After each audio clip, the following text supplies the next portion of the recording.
Hello, everyone. This is the Innocence and Injustice channel. It has been created to become the voice for the voiceless.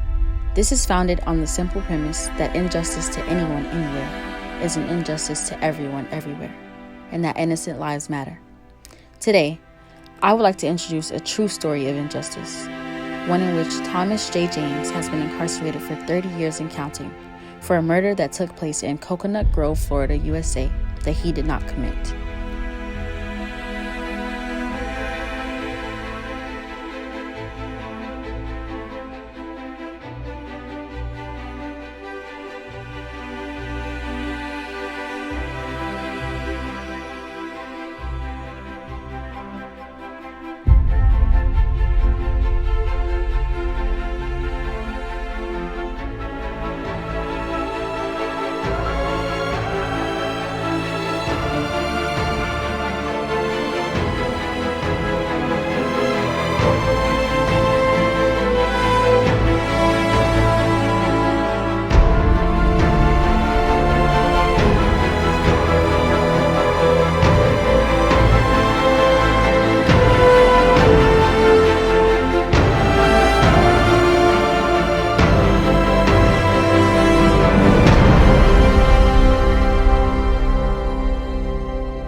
Because the defendant didn't defend him. He didn't call no witness to the stand. He didn't subpoena no witness because he was telling me all the time that he had a lot of witness.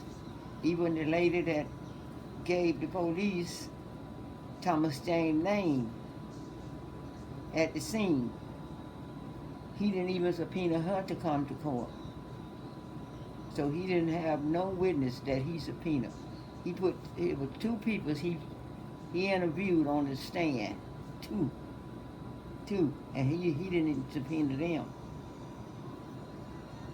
The state brought who they want to bring, and none of the people that he was telling me, Mamie Lee, he kept trying to convince me that Mamie Lee knew my mother, and I kept asking him how my mother, and he said, and she said my mother brought her from Georgia, but he could never tell me who my mother's name was. So we never exchanged the name of who my mother was. So that dropped because he could never tell me. But he kept asking Jay about Mamie Lee.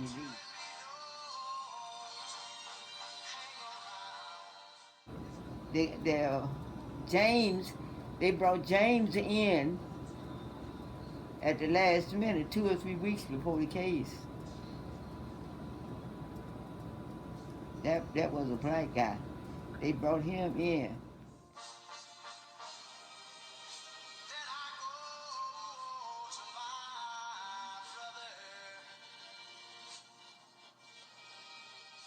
I had to convince Chen not to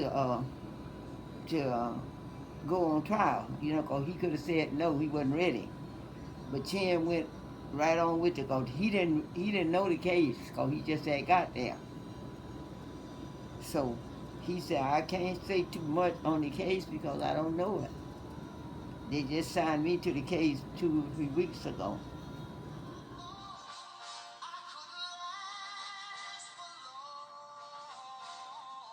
James was a lawyer, a black lawyer.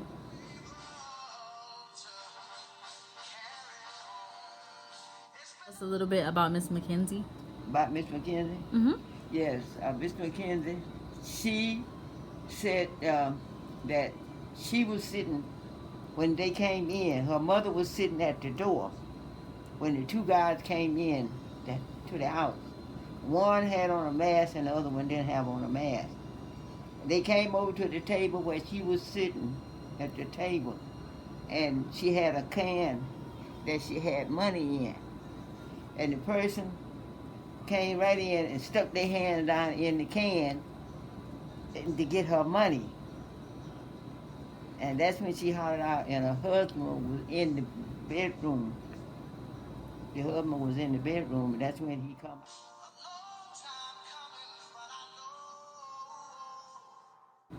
But in the meantime, she said the guy had his hand propped up on her refrigerator, the one that took up my shot her husband. He was in the kitchen with her.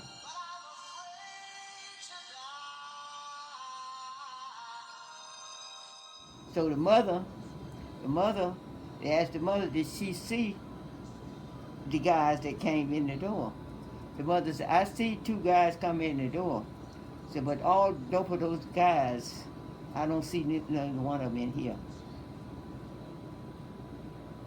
You know, but she was the only one that said she didn't see him.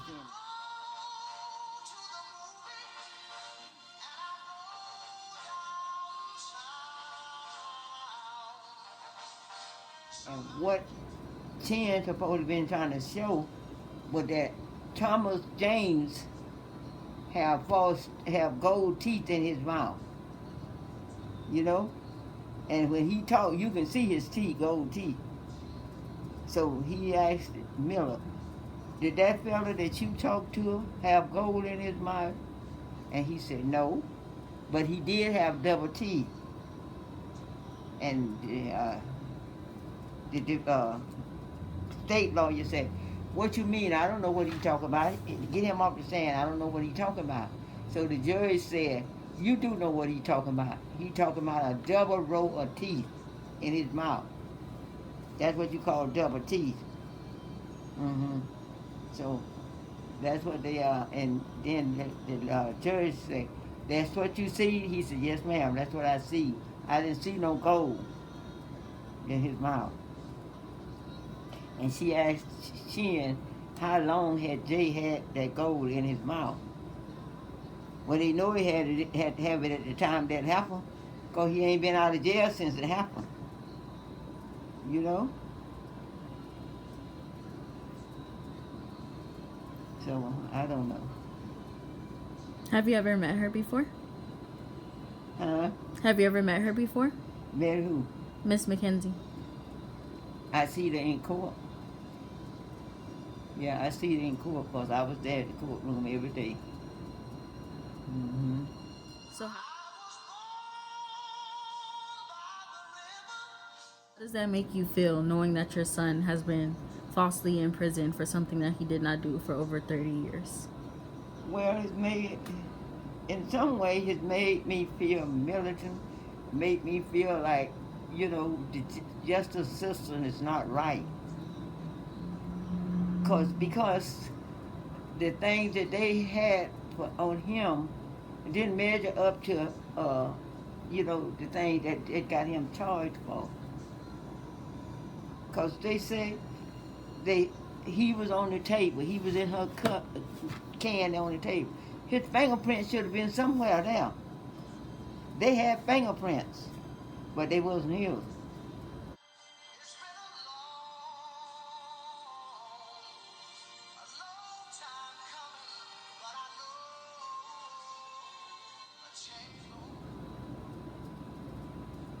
The fingerprints they got off the refrigerator was not his.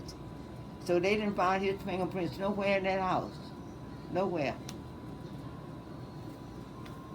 So that make me feel like, you know, he didn't get he wasn't just a defendant.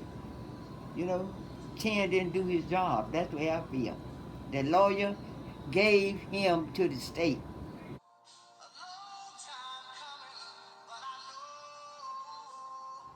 That's what happened. He gave him to the state.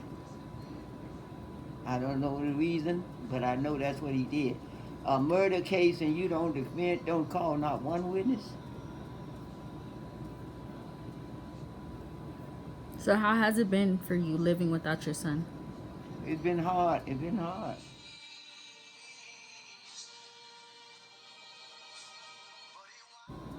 Because I'm a widow woman living by myself, you know, trying to make my ends meet when I was younger, working. But now, it's much better. But back then, it was hard. So his dad died in 1987. His dad died in 87.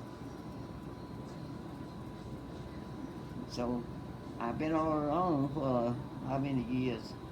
I was alone for about 8 years before I met Frank and married Frank.